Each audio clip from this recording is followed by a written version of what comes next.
Nos encontramos con uno de los editores del nuevo libro de la editorial llamado La negritud en Centroamérica, entre raza y raíces. Muchísimas gracias, don Lowell. Hablemos entonces, contemos un poco de lo que va a encontrar la persona cuando lea este libro. Bueno, muchas gracias. En primer lugar, son 11 capítulos, 11 autores diferentes, geógrafos, historiadores, ciencias políticas, etc.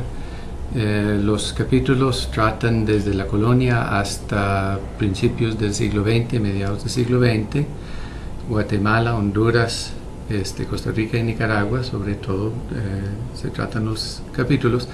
Y básicamente la idea es contextualizar la negritud y la cuestión de categorías o etiquetas, grupos raciales en Centroamérica, que por lo general en el Istmo la gente cree que lo negro o la negritud tiene que ver con el Caribe, con las poblaciones de origen antillano más recientes, y lo que queremos hacer en este libro es hacer a la gente ver que en tiempos coloniales, siglo XIX y siglo XX, hay una población de origen de ascendencia africana colonial, criolla, del Istmo, sobre todo la vertiente pacífica y no solo el Atlántico. Entonces es como un descubrimiento para la gente descubrir que desde Guanacaste hasta Guatemala hay algo afro y no solo en la costa caribeña.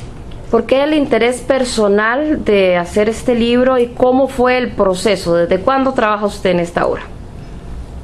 Bueno, tengo que admitir que trabajé en esto hace 35 años, a mediados de los años 70. Yo elaboré algunos trabajos sobre la población afrodescendente en Costa Rica colonial en los años 70. Yo después me alejé bastante del tema por casi 2 décadas y fue por inspiración de unos colegas ticos, Rina Cáceres y Mauricio Meléndez, que a partir del año 1999, 2000 más o menos, decidimos buscar financiamiento que conseguimos en 2001 para expandir esto a un proyecto centroamericano, trabajando sobre todo en Guatemala y Nicaragua nosotros. Luego se pasó a una conferencia internacional en Tulane, en Nueva Orleans, de donde sale el otro coeditor del libro, Justin Wolf, que es historiador en el Departamento de Historia de Tulane. Esa conferencia después apareció como volumen en inglés en 2010 por Duke University Press y ahora con la UNED en la versión en español. Entonces ha sido un trabajo personal de casi 40 años, colectivo de 8 por lo menos, 8 o 10 años, y estamos muy felices con ver el resultado. ¿Qué anécdotas, qué detalle interesante rescata usted de esta obra? Me imagino que está plagada de ellos, pero ¿cuál es alguno que se le pueda contar al que nos está observando? Bueno, tal vez 2 o 3 que salen a la vista. En primer lugar, hay un capítulo sobre los esclavos del rey, o sea, los esclavos propiedad del rey de España que construyeron la fortaleza de Omoa en Honduras. Y resulta que el capítulo termina con una huelga de no comer carne organizada por las mujeres esclavas en la fortaleza de Omoa, que rehúsan pagar por la carne porque son esclavos a salario. Entonces, esa experiencia como que rompe por completo la idea estereotípica de la esclavitud como un régimen sin salario, sin diferenciación entre la gente. Claro que había y hay toda una historia que contar. La otra anécdota que inevitablemente sale cuando se habla de estas cosas en Costa Rica es que el volumen cierre con un trabajo, un ensayo de Mauricio Meléndez sobre la africanía en las familias nicaragüenses y costarricenses. Y ahí a más de uno le va a sorprender que familias cuya ascendencia africana haya sido olvidada por décadas y no siglos, salen a la vista desde los Somoza hasta los Arias, pasando por arzobispos en ambos países. Así que hay mucha sorpresa, digamos, en el libro. ¿Qué diferencia a Costa Rica de los otros países centroamericanos en el tema de la negritud? Bueno, en común tienen la tienen la pobre comprensión de la negritud como algo caribeño, algo de llegada reciente. Eso, tanto en Costa Rica como en Guatemala, Nicaragua, etcétera, es común.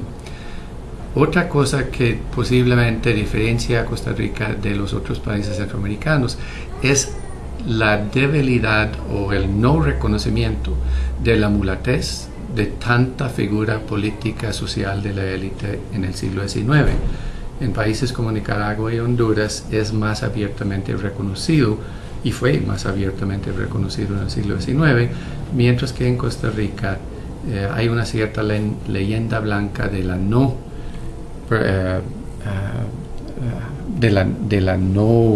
participación de la gente de ascendencia africana, pero desde vicepresidentes hasta arzobispos contamos en esas filas.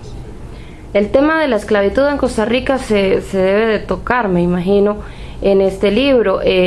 ¿Cómo se percibe? Porque en nuestras escuelas casi nunca se habla de que teníamos de verdad esclavos negros en este país. La forma de explicar ese problema o esa falta de comprensión podría compararse con el caso que mencioné de la fortaleza en Omoa y los esclavos del rey.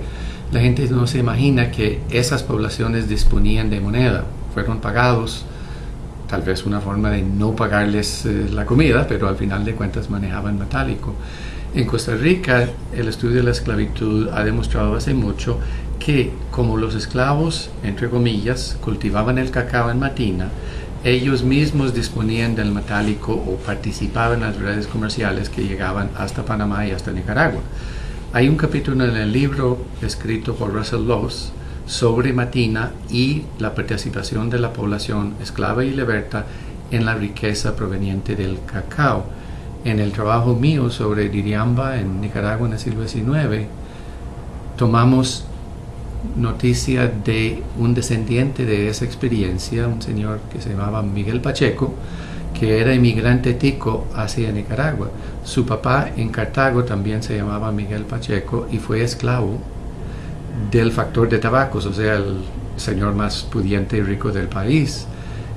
Esa familia emigró hacia Nicaragua hasta cierto punto para escapar de los malos rumores. Este señor terminó siendo el comerciante más rico de Iriamba, pero nos recuerda de que la categoría esclavitud dice mucho, pero dice muy poco sobre la experiencia vivida por esas personas, sobre todo porque en los contextos como Guatemala, donde los salarios fueron muy malos, contextos de salarios muy altos en Costa Rica debido a la escasez de población, la gente libre de color emerge como mayoría y prospera hasta cierto punto a comparar con la demás población. Entonces es un tanto irónico, un tanto contra el sentido común, ¿no? Estudiar las poblaciones esclavas como poblaciones, si se puede decir, favorecidas, porque tenían ese contacto con las actividades mercantiles y las fuentes de dinero, ganado, caña de azúcar, licor,